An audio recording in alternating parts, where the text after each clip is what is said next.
नाजरीन, आज हमारे लिए बहुत खुशी का दिन है कि निज़ामुद्दीन अंसारी साहब जो एक तहरीक से जुड़े हुए हैं और तहरीक इस्लाह नाम के अखबार बरसा बरस से नागपुर से निकाल रहे हैं, वो आज हमारे गरीब कदे में आए। उन्होंने यहाँ आकर हमें जो इज़्ज़त बख्शी, उस सिलसिले में इस मौके का फ़ायदा उठाते हुए हम आज उनकी शख्सियत पर और आज के हालात पर उनसे गुफ्तगू करेंगे। तो निज़ामुद्दीन साहब, आज आप भिवंडी शहर में आए हैं और आपने यहाँ पॉलिटिशियंस लोगों से मुलाकातें की और भी आपकी बुनकर बिरादरी की तहरीक से जुड़े हुए अफराद से आपकी गुफ्तगू हुई। माशाअल्लाह, आप भी हमारी तरह नागपुर में उर्दू को ज़िंदा रखे हुए हैं। तहरीक इस्लाह के नाम से हफ्तरोज़ा नागपुर से पिछले कम से कम 10, 12, 15 बरसों से ये निकल रहा है, मुसलसल 21 बरसों से निकल रहा है माशाअल्लाह। और हमारे अखबार को भी 22 साल हो गए भिवंडी से हालात को।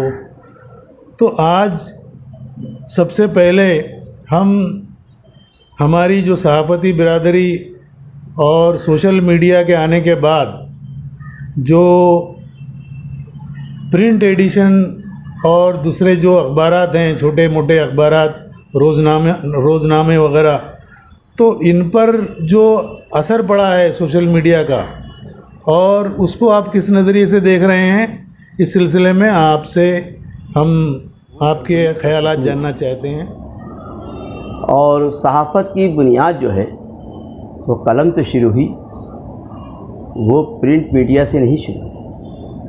ठीक है, टेक्नोलॉजी दौर में हम दाखिल हुए हैं, उससे सहाफ़त को फ़ायदा हुआ है, लेकिन सहाफ़ी हज़रात, सहाफ़त जो है वो समाज का आईना है और लिखा हुआ ही गिना जाता है। अगर कलम की अहमियत नहीं होती तो छोटी सी बात कह रहा हूँ मैं कि अल्लाह रब्बुल इज़्ज़त को जब कुरान अज़ीम प्यारे मुस्तफ़ा नबी करीम सल्लल्लाहु अलैहि वसल्लम को नाज़िल करना पड़ा, तो आपने अल्लाह के रसूल ने कातिब तकदीर को हुक्म किया, कातिब वक्त ने उसको कलम किया। वो कलमकार का सरमाया जो हमारे तक पहुंचा। तो कलमकार जो है, अगर मीडिया का दौर भी आ जाए, इलेक्ट्रॉनिक मीडिया का भी दौर आ जाए, तो कंप्यूटर्स के अंदर में, प्रिंट मीडिया के अंदर में जितना आप डालेंगे लिखा हुआ उतना ही आप वापस आएगा। ये वक्त की ज़रूरत है। कोई ऐसी तहरीक सामने नहीं आई है कि बोलता हुआ आदमी जा रहा है और उसको प्रिंट मीडिया लिख रहा है, लेकिन जो डाला जाएगा वही आएगा। अब सहाफ़ी हज़रात पर थोड़े असरात जो आए हैं, तो सहाफ़ी हज़रात पे ख़ास तौर से उर्दू बिरादरी पे दो असरात हैं। एक तो हमारी कौम ने, ख़ास तौर से उर्दू बिरादरी की जो अक्सरियत जो पढ़ने वाली कौम है, मुसलमान बिरादरी जो है, उसने अपने हर काम में मीडिया को अहमियत नहीं दी। 22 लाख का जलसा करेंगे, 4 लाख का मुशायरा करेंगे, 3 लाख की शादी करेंगे, और ये भी बड़े फ़ख्र से बोलेंगे मेरी बेटी की शादी में शायर साहब, एडिटर साहब आपको आना है और आने के बाद छाप देना। लिफाफा उसने जमा किया, लेकिन अखबार को ज़िंदा रखने के लिफाफा नहीं दिया।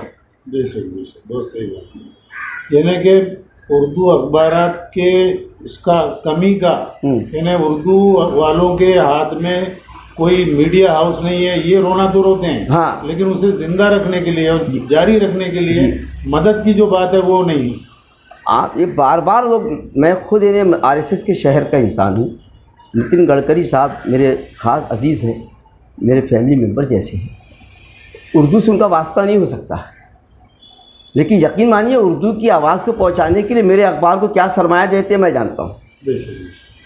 लेकिन एक कारपोरेटर जब चुनाव लड़ता है अपने इलाके से, तो उस चुनाव का बजट यकीनी मानता है 25-30 लाख का जाएगा, है ना।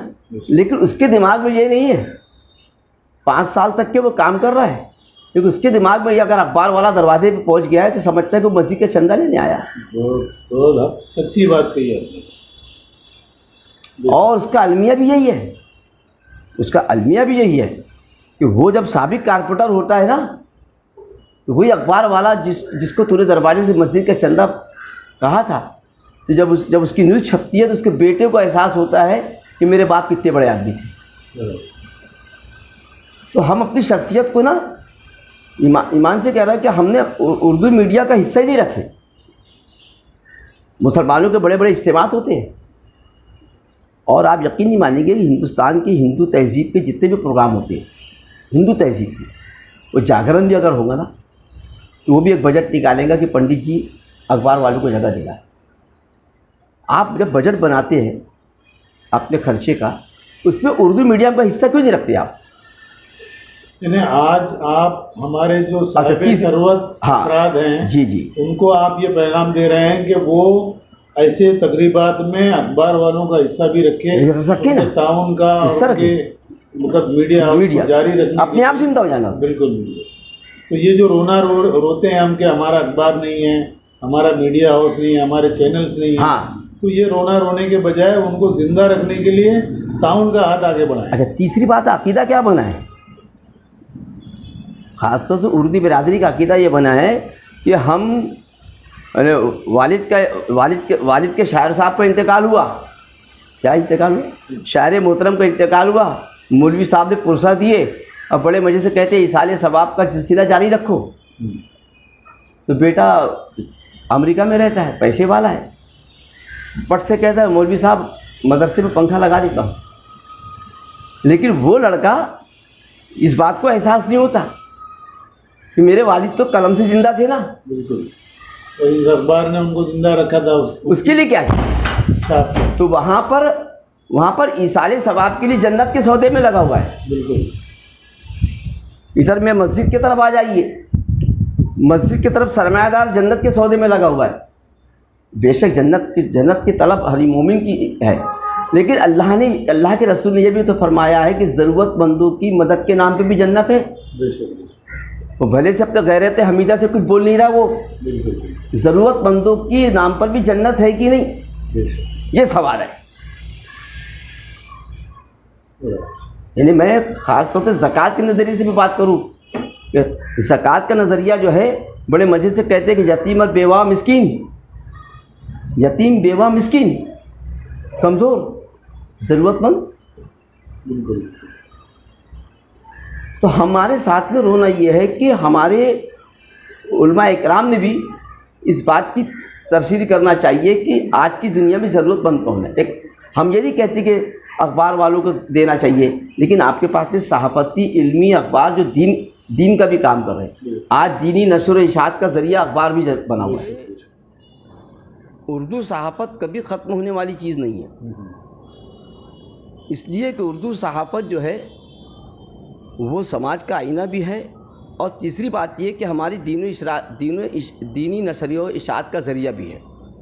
तो कैसे उर्दू सहाफ़त ख़त्म होगी? अब इसको ज़िंदा रखने के लिए लोग ज़िंदा रखना चाहते हैं, तो उसका और पढ़ने वाला जो तालिब है, जब एक मरतबा जो कारी पढ़ने का आदी होता है, जिस तरीके से गुटखा लोग तलाश करते हैं ना, चाय की तलब को तलाश करते हैं, इस तरह से मैं अब तक तजुर्बा बता रहा हूँ कि अखबार को भी लोग तलाश करते हैं। हाँ, सहाफ़त कभी ख़त्म नहीं हो सकती। सहाफ़त जो है वो हमारा ख़ास तौर तो उर्दू सहाफ़त का सरमाया है। आप ये कह रहे हैं कि जो प्रिंट मीडिया है, अखबारात हैं जो छपते हैं, हाँ, तो ये छपा हुआ अखबार जो है ये बंद नहीं होगा, ये ख़त्म नहीं होगा। और ये सोशल मीडिया लाख आ जाए, लेकिन प्रिंट मीडिया की हैसियत अपनी जगह मुसल्लम है। नहीं तो कानूनी हैसियत से भी बात बताना चाह रहा हूँ। हाँ। कानूनी हैसियत ये है कि अगर आपके पास में सोशल मीडिया है और कहीं मर्डर हो गया है, तो उस सोशल मीडिया को कोर्ट नहीं मान रहा है, और इलेक्ट्रॉनिक मीडिया को भी कोर्ट नहीं मान रहा है, लेकिन एक दस्तावेज़ की हैसियत से सहाफ़त में अगर आ गया है, प्रिंट मीडिया में आ गया है, तो कोर्ट जो है उसको बारीक बिनी से उसकी कहानी के अंदाज में देख रहा है, क्योंकि उस पर तफसील होती है और वो लिखा हुआ है, तफसील है। यानी 100 बका एक लिखा जो है वो लिखा हुआ गिना जाए काम होता है। तो कैसे हम मायूस हो जाएं कि हमारी सहाफ़त ख़त्म हो जाएंगी? अब ये अलग बात है कि सहाफ़त का मुकाबला करने के लिए, उर्दू सहाफ़ी को सहाफ़त का मुकाबला करने के लिए कि मैं जिस तरीके से और हालात रोज़नामा हफ्ते रोज़ा हालात जो निकल रहा है, ये इसका अगर इसका इस्तिमीना निकाला, इसका तखमीना निकाला जाए, तो ये 25,000 1,000 कापियों का छपानी है हमको, तो 30,000 रुपये खर्च आते हैं। अब इसको हमने हिंदी अखबार के सामने कलर में लाया, तो कलर में लाने के बाद यकीनी बात है, कलर में आया तो नए दौर के सहाफ़त में लाए हमने, जिद्दत में लेकर आए।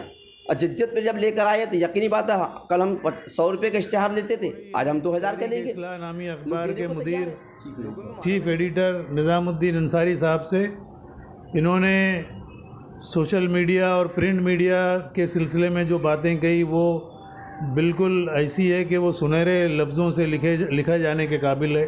उन्होंने ये कहा कि प्रिंट मीडिया को ज़वाल नहीं है, क्योंकि आज भी लिखे हुए को मोतबर कोर्ट भी समझती है, और हालात हाज़िरा पर मुल्क के आज के मुनाफिरत का जो माहौल मसमूम हवा चली हुई है नफ़रत की, और इस माहौल में हम मुसलमानों को, हम अक़लियतों को इस दुनिया में, इस हिंदुस्तान में हम अक़लियतों को किस तरह से इन हालात का सामना करना है, और किस तरह से हमारे रवैयों में तब्दीली लाकर मेन स्ट्रीम में हम किस तरह से ख़ुद को शामिल रखें और किस तरह से इन नफ़रतों का जवाब दें, इस सिलसिले में हम इनसे गुफ्तगू कर रहे हैं। शायर का शेर याद आ रहा है, कौन कहता है हम तुम में जुदाई होगी, कौन कहता है हम तुम में जुदाई होगी, कौन कहता है हम तुम में जुदाई होगी, ये हवा किसी दुश्मन ने उड़ाई होगी। क्या बात है, वाह।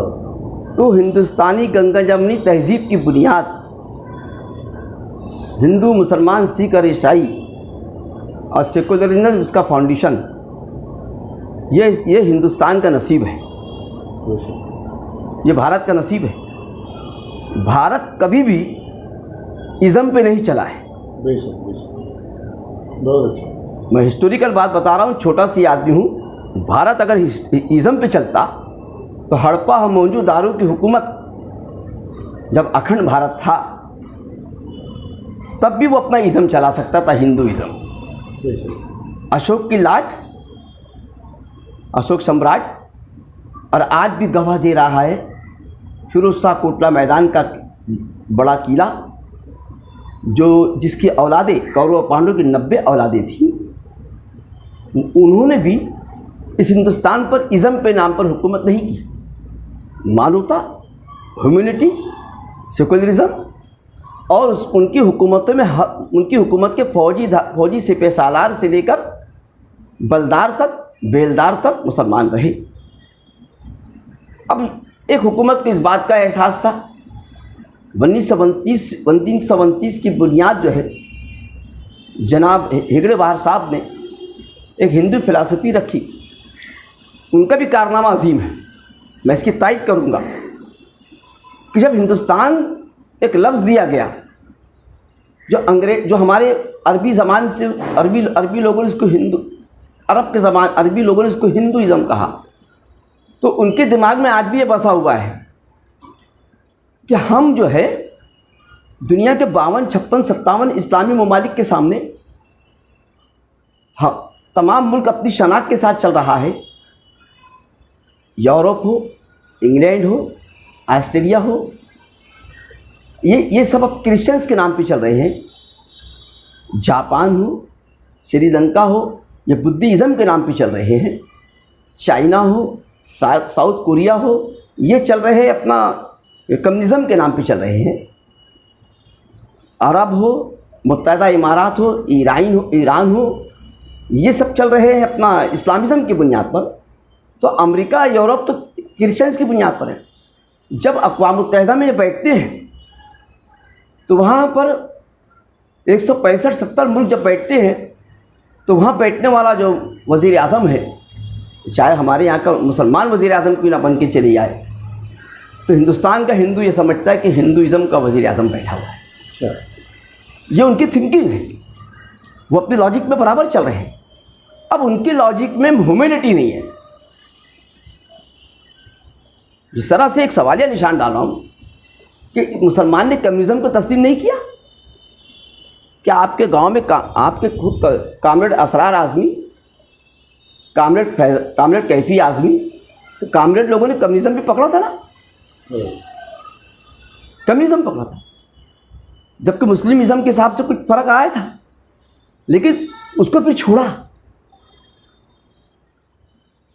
कहीं ना कहीं उनकी स्टडी में ये बात सामने आई कि मेहनत कुव्वत हमारी ज़रूर है, लेकिन हमारे पीछे एक रूहानी ताकत है। तो रूहानी ताकत का नाम इस्लाम है कि हमारे पीछे कोई रूहानी है। हमारा यकीन रूहानियत से है, हमारा यकीन इससे नहीं है, मेहनत और मशक्क़त से।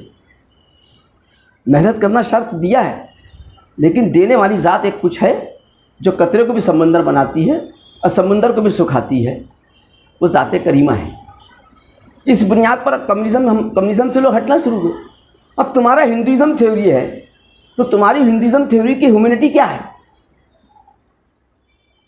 तुम अपने लॉजिक से क्यों नहीं जीत रहे हो? अब आज तुम्हारे को अल्लाह तबारक व तआला के तरफ से हमारी कोई औकात नहीं है हम जो कह सकते हैं, और मुसलमान भी इस बात पर फ़ख्र करना चाहिए कि अगर तुम्हारे पास भी औरंगज़ेब रहमतुल्लाह अलैह जैसी हुक्मरान आए तो इस्लामिज़म क्यों नहीं आया? इस्लामिज़म क्यों नहीं आया? तो मेरे वतन की शान, मेरे वतन की आन और मेरे वतन की जान से मानवता है, और इस मानवता के आधार पर ही सुल्तान हिंद हिंदल वली अता रसूल ख्वाजा मुइनुद्दीन चिश्ती रहमतुल्लाह अलैह जब तशरीफ़ लाए तो उन्होंने क्या समतावाद का पैगाम दिया कि एक दस्तरखान बिछाकर कोई अमीर, कोई गरीब, कोई ठाकुर, कोई ब्राह्मण, कोई राजपूत, कोई दलित, जब एक दस्तरखान पे बैठे तो लंगर से इस्लाम फैला दिया। तुम्हारी यूनिवर्सिटी से हिंदुइज़्म फैलना नहीं है, तुम्हारी यूनिवर्सिटी से, तुम्हारे मदरसे से इस्लाम भी फैलना नहीं है।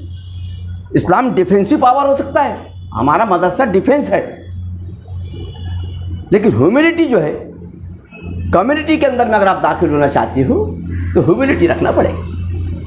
तो लंगर चलाने वाले हमारे औलिया इकराम के दर पर जहाँ पहले भूख का इंतज़ाम हुआ, जहाँ आंसू पोंछने का इंतज़ाम हुआ, जहाँ गले लगाने का इंतज़ाम हुआ, वो वली अल्लाह इकराम जो है, वो वलिया कामिलीन जो है, इस्लाम नहीं फैला। जो मानवता को तरस रहे थे, जो इंसानियत से तलक रहे थे, जो भूख से मचल रहे थे, जिनको जात पात की बुनियाद पर घर से बाहर किया गया था, उनको गले लगाया तो इस्लाम फैला। तुम्हारे पास कौन सी मानवता है? तो इन लोगों ने इस्लाम नहीं मानवता को फैलाया, जो अल्टीमेटली इस्लाम फैलने का जरिया बना। तो आपका कहना है कि आज इस हिंदुस्तान की हुकूमत जो भी मुनाफिरत फैला रही है, उनको चाहिए कि वो इंसानियत का पैगाम फैलाए। बिल्कुल।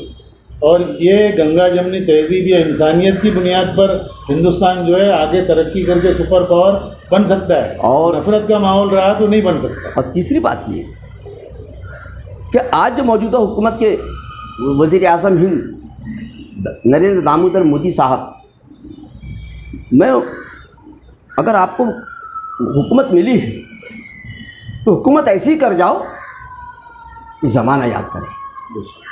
और हुकूमत ताकत से नहीं चलती,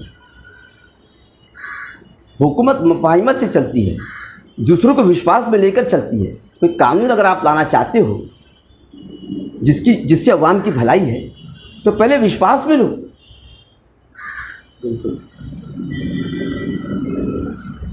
और आज ये भी बताना चाह रहे हैं कि ठीक है, आज अब तुमने कानून बनाकर अपनी हुकूमत जारी रखेंगे, लेकिन ये भारत है, भारत जो है, भारत की मिट्टी जो है, भारत माँ जो है, कभी भी नाइंसाफ़ी बर्दाश्त नहीं करती।